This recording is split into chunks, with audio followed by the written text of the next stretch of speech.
स्वागत है आप सभी का। आज अपना टॉपिक है मानव शरीर में पाचन तंत्र। तो इस पाचन तंत्र से ऑलमोस्ट सभी एग्जामों में क्वेश्चन पूछे जाते हैं, चाहे वो राजस्थान पटवार हो, राजस्थान पुलिस हो या अन्य स्टेट लेवल एग्जाम या सेंट्रल लेवल के एग्जाम हो। तो इससे जरूर ही क्वेश्चन पूछा जाता है। तो देखते हैं कि जो मानव शरीर के अंतर्गत जो भोजन का पाचन है वो किस प्रकार से होता है। तो भोजन के पाचन की क्रिया है उनको दो भागों में बांटा जाता है। एक तो है आहार नाल और दूसरा है जो पाचन ग्रंथि। देखते हैं आहार नाल है। तो आहार नाल जो मनुष्य के मुख्य गुहा से लेकर जो एन्यूस तक मतलब गुदा तक फैली एक संरचना होती है उसे कहते हैं हम आहार नाल। और आहार नाल को भी चार भागों में बांटा जाता है। वो है मुख गुहा, ग्रास नली, आमाशय और आंत। इन चार भागों में आहार नाल को बांटा जाता है। अब मुख गुहा है तो मुख गुहा मतलब जो दोनों जबड़े होते हैं, दोनों जबड़े जो मनुष्य के होते हैं उन दोनों जबड़ों के बीच एक स्थित गुहा होती है, उसे कहते हैं मुख गुहा। और जो मुख गुहा और उसके अंतर्गत में निम्नलिखित संरचना पाई जाती है। तो हम देख सकते हैं कि मुख गुहा के अंतर्गत में जैसे एक संरचना जो पाई जाती है वो है दांत है, और दूसरी है जो है वो जीभ या उसे हम जबान भी कह सकते हैं। तो जो दांत हैं, तो मनुष्य में जो दांत हैं वो द्विबार दंती होते हैं। द्विबार दंती का मतलब कि मनुष्य में जो दांत होते हैं वो दो बार उगते हैं। एक बार तो पहले शिशुआवस्था में उगते हैं, और जो उनकी जो संख्या होती है वो 20 होती है। लगभग जो शिशुआवस्था में उगते हैं उनकी संख्या 20 होती है, और वे अस्थायी प्रकृति के जो दांत माने जाते हैं। और एक जो वयस्कावस्था में उगते हैं, वयस्क अवस्था में उगते हैं, और जो स्थायी प्रकृति के दांत होते हैं। और उसके बाद में हम देखते हैं कि जो दांतों को भी बांटा जाता है तो वो चार प्रकारों में बांटा जाता है। तो दांत के चार प्रकार कौन कौन से हैं? तो सबसे पहले आता है वो होता है इंसाइजर। इंसाइजर होता है, उसके बाद में कैनाइन आता है, उसके बाद में प्रोलोमर आता है और लॉमर्स होता है। जो मतलब पहले आता है तो वो कर्तंग दांत है, रज्जक दांत है, अग्रश्रवणक है और श्रवणक। इन चार भागों में दांतों को बांटा जाता है। अब देखते हैं कि जो कर्तंग दांत होता है, जो आगे के जो दांत होते हैं उनमें क्या वो कर्तंग दांत कहलाते हैं।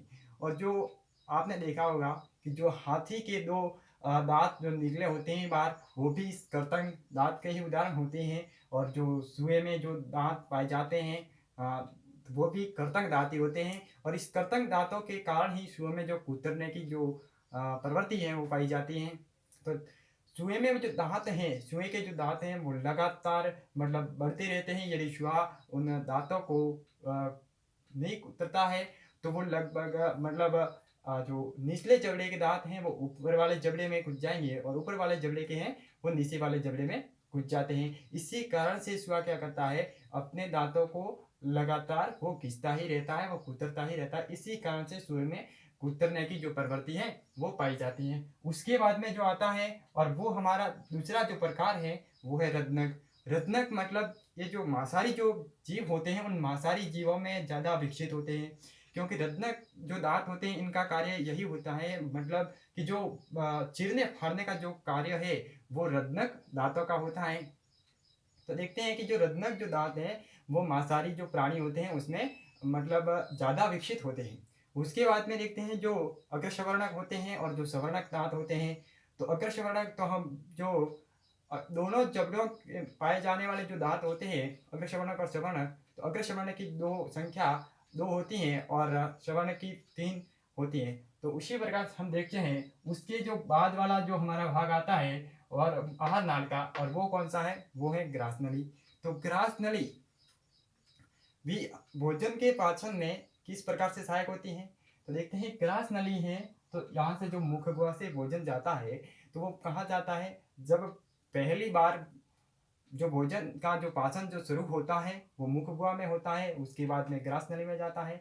तो जो ग्रास नली में जाता है इसमें क्या होता है कि ग्रास नली के अंतर्गत में भी श्लेष्मा जो झिल्लियां बन जाती हैं और वहां से श्लेष्मा निकलता है। इस कारण से क्या होता है कि जो मतलब इसमें जो भोजन का जो माध्यम है वो चिकना हो जाता है, और इस कारण से वो भोजन आसानी से हमारे आमाशय तक पहुंच जाता है। बिल्कुल। और उसके बाद में तो आहार नाल की जो तीसरी जो मतलब भोजन की जो प्रक्रिया है वो आमाशय में शुरू होती है। तो आमाशय में जब भोजन पहुंचता है तो हम देखते हैं कि आमाशय में क्या होता है, आमाशय में HCl भरा रहता है। तो आमाशय के अंतर्गत में क्या रहता है, HCl जो भरा रहता है। यहाँ पर देखते हैं कि यहाँ से भोजन जाएगा सीधा कहाँ जाएगा, आमाशय में, और आमाशय में यहाँ क्या रहता है, यहाँ पर HCl भरा रहता है।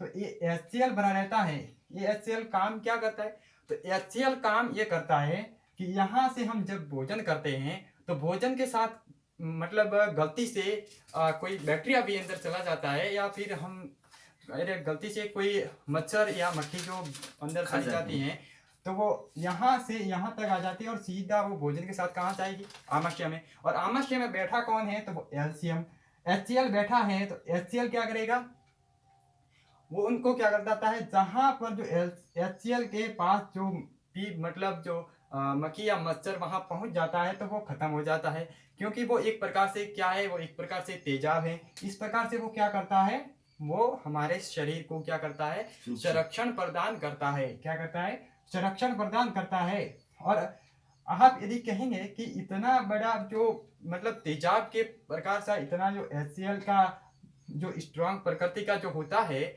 और वो हमारे शरीर में अंदर कैसे रह सकते, यदि आप कहेंगे कि तो तेजाब है और वो बाहर हमारे शरीर के कहीं भी किसी हिस्से पर एक बूंद भी गिर जाए तो मतलब कितनी खतरनाक होती हैं, और वो इस जो हमारे शरीर के अंदर कैसे रह सकता है।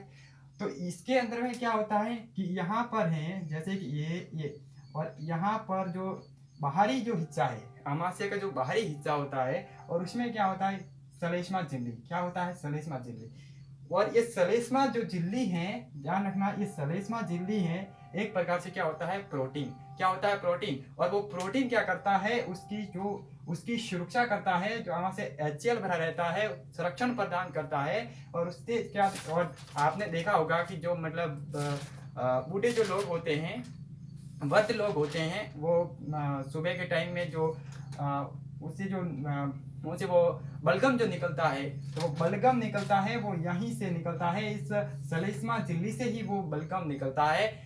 और इस यहाँ से फिर जो बलगम की जो जो निकलने की जो प्रवृत्ति होती है वो यहीं से होती है, जो सलेस्मा झिल्ली के कारण ही वहीं से बलगम बाहर आता है। और उसके बाद में हम देखते हैं कि जो भोजन आमाशय में पहुंचता है, तो आमाशय में भोजन पहुंचता है, तो आमाशय में भोजन कितनी देर तक रहता है, मात्र कितने, 4 या 5 घंटे तक। तो 4 या 5 घंटे तक आमाशय में भोजन रहता है।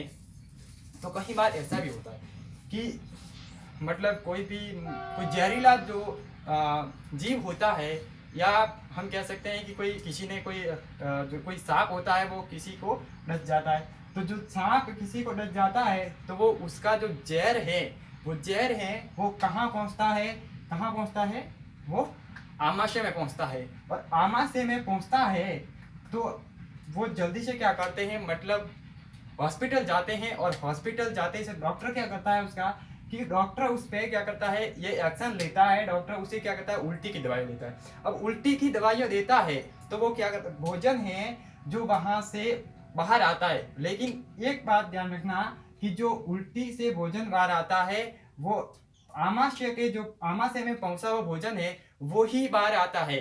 जो आमाशय से यदि आगे भोजन चला जाता है तो वो उल्टी से बाहर नहीं आता है। तो जो आमाशय तक भोजन यदि पहुंच जाता है और उसके साथ में जहर है, तो जहर मतलब आमाशय तक पहुंच जाता है, वो उल्टी के साथ में बाहर आ जाता है। लेकिन यदि आमाशय के आगे पहुंच जाता है तो वो उल्टी से बाहर निकालना बहुत मुश्किल हो जाता है। और एक बात और भी है यहाँ पे कि मतलब जो एसिडिटियाँ होती हैं, तो एसिडिटी मतलब किस कारण से होती हैं, तो ये भी यहाँ पर मतलब जो जीव विज्ञान की दृष्टि हम देख सकते हैं कि जो एसिडिटी जो होती है, एसिडिटी मतलब लगभग जो एज वाले लोग होते हैं उसमें ज़्यादा होती हैं। तो वो किस कारण से होती हैं एसिडिटी, मतलब कई प्रकार तो हो सकते हैं कि किसी प्रकार से एसिडिटी मतलब या तो अधिक भोजन करने से भी हो सकती हैं, कम भोजन करने से भी हो सकती हैं, या फिर टाइम पर भोजन नहीं करने से भी एसिडिटी हो सकती है। तो इस प्रकार से होते हैं। और ज़्यादातर ये देखा गया है कि जो जो भोजन मतलब एसिडिटी जो होती है वो आमाशय के अंतर्गत में जो HCl पाया जाता है, उस HCl की मात्रा जब बढ़ जाती है तो उस बढ़ने से ही वो मतलब एसिडिटी ज़्यादा होती है। तो HCl की मात्रा बढ़ती कब है, तो ध्यान रखना कि जब कोई मतलब हम कह सकते हैं देखते हैं और हम जैसे कोई चिंगम खाता है या फिर कोई मतलब जो गुटखा ऐसा खाता है जो चबा के फिर वापस बाहर फेंक देता है। तो क्या होता है कि जब मुंह में हमने कोई चीज डाल तो दी तो क्या करेगा, ब्रेन ब्रेन है तो सीधा संदेश किसे देगा, आमाशय को। और आमाशय को संदेश ये देगा कि भाई आप तैयार रहना क्योंकि भोजन आने वाला है। तो जो भोजन आने वाला है तो आमाशय क्या करेगा कि HCl की मात्रा बढ़ा देगा। तो बढ़ा देता है, फिर क्या करता है कि वो जो हम खा रहे थे तो वो तो आमाशय तक तो पहुंचा तो नहीं है, वापस हमने क्या कर दिया, उसको तो बाहर फेंक दिया। तो इससे क्या होता है कि जो HCl की जो मात्रा बढ़ गई है और उसके बाद में यदि वापस दोबारा यदि वो हम कोई भी चीज ऐसी खाते हैं, सिंगम या भी गुटखा है, तो वो हम उसको मतलब खाते हैं तो दूसरी बार वापस दिमाग है जो ब्रेन है वो वापस आमाशय को संदेश भेजता है कि अब की बार तो पक्का तैयार रहना, अब की बार तो पक्का आएगा। लेकिन वापस क्या होता है कि जो वापस हम बाहर फेंक देते हैं तो वो HCl की मात्रा तो वो दुगुनी बढ़ गई। तो दुगुनी बढ़ जाने से क्या होता है कि यहाँ से जो HCl है यहाँ से बाहर आने लगता है। तो बाहर आता है तो यहाँ तक जैसे मतलब हमें गले तक आ जाता है। कभी कभी मतलब एसिडिटी होती यही है कि जैसे कि वो HCl है हमारे गले तक पहुंचता है तो ऐसा मतलब गले के अंतर्गत में एकदम इतना तीखापन सा ऐसा स्वाद आता है। तो वही तो होती है एसिडिटी।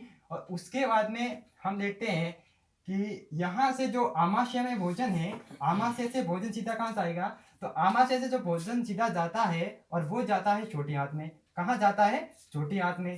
ध्यान ये रखना है कि जो आमाशय से भोजन सीधा जाता है और वो कहाँ जाता है, छोटी आंत में। तो यहाँ पर एक बात और भी यहाँ पे स्पष्ट कर देना है कि जो भोजन का जो पचे हुए भोजन होता है, उस पचे हुए भोजन का जो अवशोषण होता है और वो कहाँ पर होता है, वो आमाशय में होता है। उस पचे हुए भोजन का जो अवशोषण होता है, अवशोषण का मतलब यही होता है कि जो हमने भोजन किया है उसका मतलब जो अपशिष्ट पदार्थ हैं उसको मतलब जो आगे बढ़ा देता है। और जो मतलब वो आधा जो भाग है वो जो शरीर में मिल जाता है, जो हमारे शरीर के अंदर अन्य भागों में जो फैल जाता है उसका अवशोषण होता है। और अवशोषण होके फिर कहाँ जाता है भाई, छोटी आंत में। और जब छोटी आंत में भोजन पहुंच जाता है तो छोटी आंत में भोजन पहुंच जाता है तो जब जो अंतिम जो पाचन होता है भोजन का वो कहाँ पर होता है, वो छोटी आंत में ही होता है। छोटी आंत के अलावा भोजन का पाचन कहीं और नहीं होता है क्योंकि यही अंतिम भाग है भोजन के पाचन का, यहीं पर भोजन का अंतिम रूप से पाचन होता है। तो यहाँ पर नाम तो है छोटी आंत नाम तो छोटी आंत है, लेकिन इसमें क्या होता है कि जो ये सबसे लंबी संरचना लंबी है, इसकी लंबाई बहुत ज्यादा है। नाम भले ही इसका छोटी आंत है लेकिन जो संरचना है बहुत लंबी है। और जैसे बड़ी आंत है तो बड़ी आंत का नाम तो बड़ी आंत है लेकिन वास्तव में वो छोटी होती है। ऐसा क्यों होता है, ऐसा इसलिए होता है क्योंकि इसका जो छोटी आंत का जो व्यास है तो वो व्यास ज्यादा मतलब जो छोटी आंत का व्यास कम होता है इसलिए उसे छोटी आंत बोला जाता है। और बड़ी आंत का जो व्यास है वो ज्यादा होता है इसलिए इसे बड़ी आंत बोला जाता है। तो छोटी आंत के अंतर्गत में भोजन की जो अंतिम जो पाचन की क्रिया है वो कहाँ पर संपन्न होती है, वो छोटी आंत में होती है। और उसके बाद में जो भोजन है वो कहाँ पर जाता है, कहाँ पर जाता है, और वो जाता है बड़ी आंत में। अब बड़ी आंत में भोजन आ गया है तो बड़ी आंत, ध्यान रखना कि बड़ी आंत एक क्या होती है, जो मसल से होती हैं। मतलब जिस प्रकार से हम कपड़ों को निचोड़ कर पानी निकालते हैं उसी प्रकार से जो बड़ी आंत है वो हमारे भोजन को ऐसे निचोड़ता है। और मतलब जो खनिज है और जो पानी है उसका जो अवशोषण होता है वो कहाँ पर होता है, वो बड़ी आंत में। ये भी ध्यान रखना है कि जो खनिज और पानी का अवशोषण वो तो बड़ी आंत में होता है, लेकिन जो पचे हुए भोजन का जो अवशोषण होता है और वो कहाँ पर होता है, वो आमाशय में होता है। तो देखते हैं जो बड़ी आंत के अंतर्गत में क्या करता है, वो भोजन को बहुत मतलब जो निचोड़ता है और निचोड़ करके क्या करता है, जो अपशिष्ट पदार्थ हैं उन अपशिष्ट पदार्थों को तो आगे भेज देती है, अपशिष्ट पदार्थों को आगे भेज देती है। और जो मतलब जो खनिज और पानी का जो अवशोषण होता है और वो फिर कहाँ, जो शरीर के अंदर अन्य हिस्सों में वो चला जाता है। और जो अपशिष्ट हैं उनको आगे जो एन्यूज से होकर उशिका कर बाहर निकाल दिया जाता है। तो इस प्रकार से जैसे कि जो छोटी बड़ी आंत के अंतर्गत में, और यहाँ पर मतलब कई बीमारियों भी हमने सुनी होगी। जैसे कोई कहता है कि वो डायरिया हो जाता है।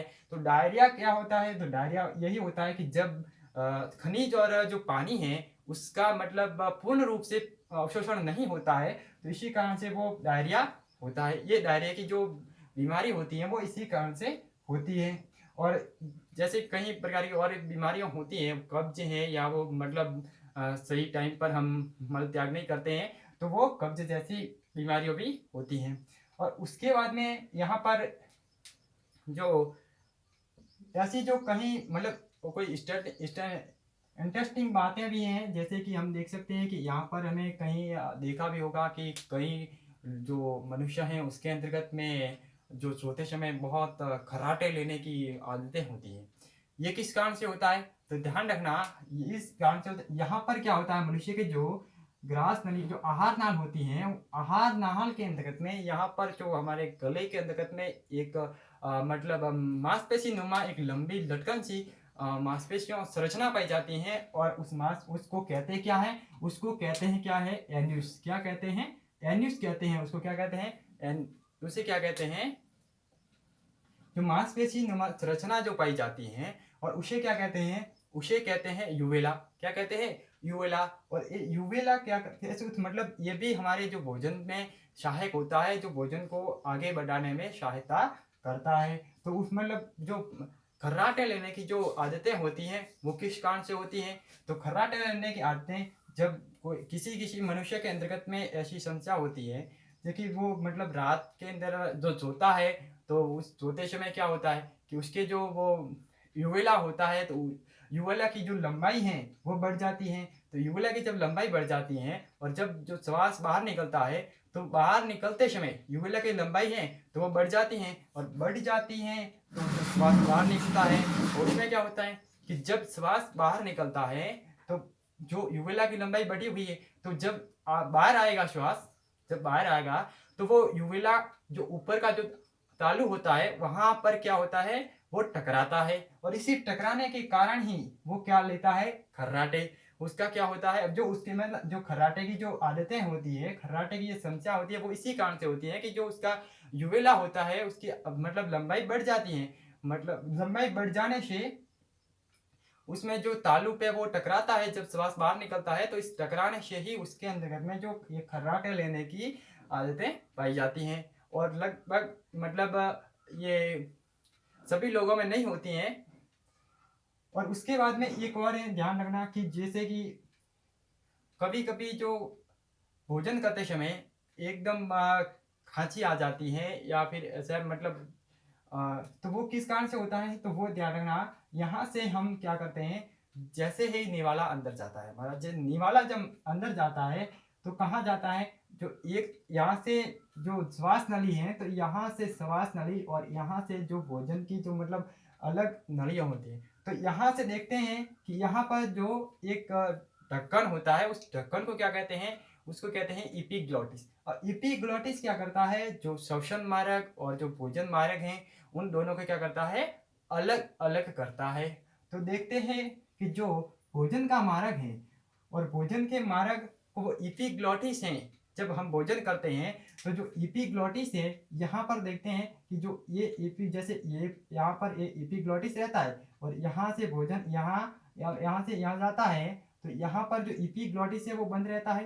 जो श्वसन मार्ग है, जब भोजन करते हैं तब वो इपीग्लॉटिस श्वसन मार्ग जो ढक्कन है वहां पर भोजन को नहीं जाने देता। लेकिन कभी क्या होता है कि हम भोजन करते टाइम भी बोलते रहते हैं, तो इसमें गलती से कहीं जो निवाला है वो भोजन मार्ग पे न होके श्वसन मार्ग में चला जाता है। तो श्वसन मार्ग में चला जाने से बहुत गंभीर समस्या होती है, गंभीर व्यक्ति की मृत्यु तक भी हो जाती है। मृत्यु इसलिए क्योंकि यहाँ से जैसे ही वो श्वसन मार्ग में निवाला चला जाता है, तो जहाँ से श्वास लेने की उसके जो श्वास लेने में बहुत तकलीफ होती है, श्वास उसके लिए वो ले ही नहीं सकता बाद में। तो इसी कारण से क्या होता है कि उसकी मृत्यु तक हो सकती है।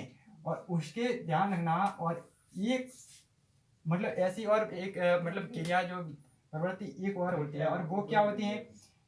और वो होती है कि जैसे जो हिकअप या कहते हैं कि हिचकी लेना, तो वो इस कारण से होता है, ध्यान रखना। और यहाँ पर से क्या होता है फिर, हाँ, तो यहाँ पर से क्या करता है जो ये दिमाग है, और वो किसे आदेश देगा, यहाँ पर क्या होता है डायफ्राम, और वो डायफ्राम को आदेश देगा, किसे आदेश देगा, डायफ्राम को। और डायफ्राम क्या करता है कि वो मतलब एक बार छिगड़ेगा, एक बार फैलेगा, तो उससे क्या होता है कि एकदम जब वो एकदम छिगड़ेगा और एकदम फैलेगा, तो एकदम फैलने से क्या होता है कि जो फेफड़े होते हैं, फेफड़े क्या करते हैं, एकदम श्वास छोड़ेंगे, एकदम श्वास छोड़ेंगे, तब वो हमारा जो यहाँ पर अटका हुआ भोजन है वो क्या हो जाएगा, यहाँ से गिर जाएगा, या फिर वो बाहर आ जाएगा डायरेक्ट, क्योंकि वो श्वास के साथ में ही बाहर आ जाएगा। तो इसी कारण से यह मतलब वो खचने की प्रवृत्ति भोजन करते समय कभी कभी वो होते हैं। उसके बाद में है तो वो जैसे कहते हैं हिकअप या हिचकी लेना, तो उसमें क्या होता है, यहाँ से जैसे ही भोजन जाता है, और यहाँ पर मतलब भोजन जब भोजन को अच्छी तरह चबा के हम नहीं खाते हैं, तो यहाँ से जैसे ही भोजन यहाँ पर मतलब ग्रास नली के अंतर्गत में आहार नाल में जब अटक जाता है, ग्रास नली के अंतर्गत में भोजन अटक जाता है, तो वहाँ पे क्या होता है कि भाई तब क्या कहते हैं हम कि जरूर किसी न किसी ने इसको याद किया है। हाँ, तो बिल्कुल आपको किसी ने याद किया है, और वो याद करने वाला कौन है, वो आपका दिमाग। तो आपके दिमाग ने याद किया है, आपके दिमाग ने याद किया है। क्यों? क्योंकि आप यदि कोई मतलब आराम से चबा चबा के खाते, तो ये दुख नहीं होता, इसी कारण से आप ये दिमाग ने आपको याद किया है। तो फिर यहाँ से जो डायफ्राम होता है, और वो डायफ्राम क्या करता है, चिकुड़ता है और फैलता है, वापस चिकुड़ता है फैलता है, ऐसे मतलब वो चिकुड़ेगा फैलेगा तब तक, मतलब ऐसी जो उसके अंदर में क्रिया होती रहेगी, जब तक कि वो बीच में अटका हुआ भोजन है वो गिर नहीं जाता, तब तक वो मतलब चिकुड़ेगा फैलता रहेगा, और वो झटका एकदम देगा तो वो क्या करेगा, वो मतलब जो या बीच में जो अटका हुआ भोजन है वो गिर जाता है। तो यही कारण होता है कि जो हिचकी आती है या फिर जो हिकअप जैसे कह सकते हैं हम, तो वो इसी कारण से होता है। और उसके बाद में जो पाचन की जो अगली जो क्रिया है, और वो है पाचन जो ग्रंथियों